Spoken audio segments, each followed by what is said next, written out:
A month and a half ago, a brutal home invasion took place at the San Francisco home of the Speaker of the House of Representatives, third in line of the presidency.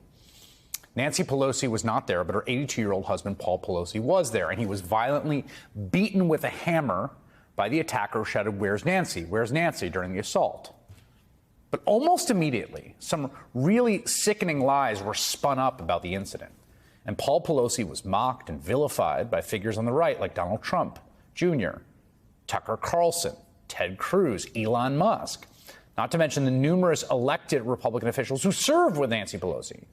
Musk, who had just recently purchased Twitter, posted a response to Hillary Clinton pushing this insane homophobic lie about the attack. And that tweet, along with false media reports from lying, unnamed sources, gave some kind of imaginary pass to Republican politicians and people in right-wing media to just run wild with all manner of shameless rumor mongering, hiding behind the old just asking questions thing. How did this homeless drug addict even get inside the house? Now, there was glass broken at the rear door. We've seen those photos, but there looks like there's glass on both sides. It's weird things going on in that household in the last couple of weeks. It seems, was broken from the inside to the out. And, it wasn't a break-in, it was a breakout. Paul Pelosi walked away from the police and toward David DePape? What could possibly explain behavior like that? And what were the two doing for the 30 minutes before police arrived? The police, for some reason, have refused to release that body cam footage. We get body cam footage every day in the news business, but they won't release this. What is going on here? Why are they hiding this? Is there a good reason? We don't know. Yeah, we don't know. Why would they not want to release the body cam footage of an 82-year-old man inside his home being brutally assaulted with a hammer? Yesterday, body cam footage from the responding police officer was played in court. And you'll never guess what it showed. It was what all of us, including Tucker Carlson, have always known it was: a brutal and horrific attack on an innocent 82-year-old man. The suspect, charged with attempted murder, faced a hearing in which officers described the scene, showing the hammer used to crush in the elderly man's skull. The New York Times reported on the body cam video from the courtroom, quote, "It was as quick as it was brutal. Captured in just a few seconds, a grainy video from a police body camera. Two officers find an intruder and Paul Pelosi standing calmly, each with a hand on a hammer. The police demand they drop. Just then, the video shows the intruder takes control, wheels the weapon over his head, and slams it with full force." Joining me now is someone who was in the courtroom when this new footage was played, Annie Weinstein. She's a reporter for the San Francisco Chronicle. It's great to have you. Annie, what was the occasion of this hearing in which this was played for the first time? So this was the first day of the preliminary hearing for the state case against David DePape. So he's also being prosecuted federally, but this was the first day, which actually was the last day for his preliminary hearing in court. Do you think the context of the lies that have swirled around, really, really off-the-wall stuff that gained tremendous amounts of mainstream currency, factored into how the state is presenting the case or what the police wanted to show the court?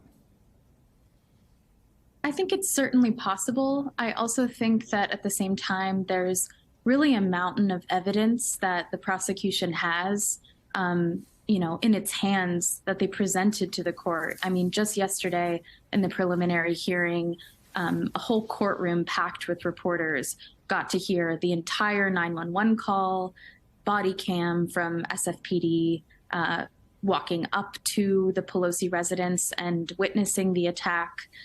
We saw Capitol surveillance camera footage, as well as 15 minutes of an hour-long taped, essentially, confession that DePape made to Sergeant Carla Hurley while he was in the hospital the next day, just hours after the attack. Let's talk about DePape and that tape. I mean, one of the things basically that happened, I think, just in the broader context of this was the news came across. I think many people intuited immediately this probably had some political motivation. This is the house of the Speaker of the House. It then came out that he was looking for Nancy Pelosi, and then there was this desperate effort to sort of spin it away by some that it couldn't be a political motive or that he wasn't doing it because he had right-wing views. It seems by his own admission that he was on a kind of personal mission of violence against people that he viewed as political enemies who were liberals.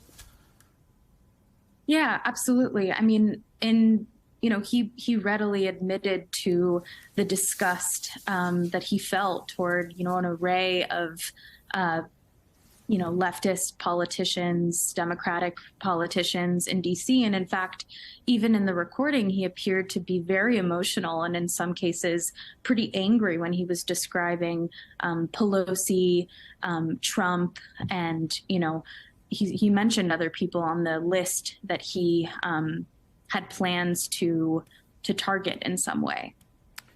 The list, as I see, has been reported, included Hunter Biden, of course, Joe Biden's son, the actor Tom Hanks, the California governor Gavin Newsom. And this really struck out to me, and this is quite interesting and somewhat random. A feminist anthropologist named Gayle Rubin. Now, that is not a household name in the way that, say, Tom Hanks or Hunter Biden might be, but that's a gender theorist who's written about queer theory. She's written about, I think, drag shows, and has been identified in a very specific part of the right-wing media, my understanding, as like the theorist behind gender transgression. Yeah, I think that name on the list stood out to me too. I mean, I think it took a lot of the people in the courtroom by surprise. Gayle Rubin isn't a name you would expect to hear in this laundry list of people that DePape mentioned. It's unclear exactly what issues he had with the professor, but he had at one point told investigators that he was targeting a radical professor. So it's possible that this was the person he was speaking about. He is in custody, I imagine. What is the timeline that we anticipate for the actual prosecution here? Yeah, he is in custody. He's being held. He's being held without bail. There's a little bit of a parallel timeline going on with the state's case against him and the federal case against him. So his next appearance in court will be on December 28th. That will be for his arraignment for the state charges against him. And those charges include attempted murder, elder abuse, false imprisonment, assault with a deadly weapon, as well as, the specific count that relates to the Pelosi family, which was threatening the life of or causing serious bodily harm to a public official. On the federal side, the prosecution has asked for more time, so they'll probably be back in court in February. And he's already pleaded not guilty to charges of attempted kidnapping and assault.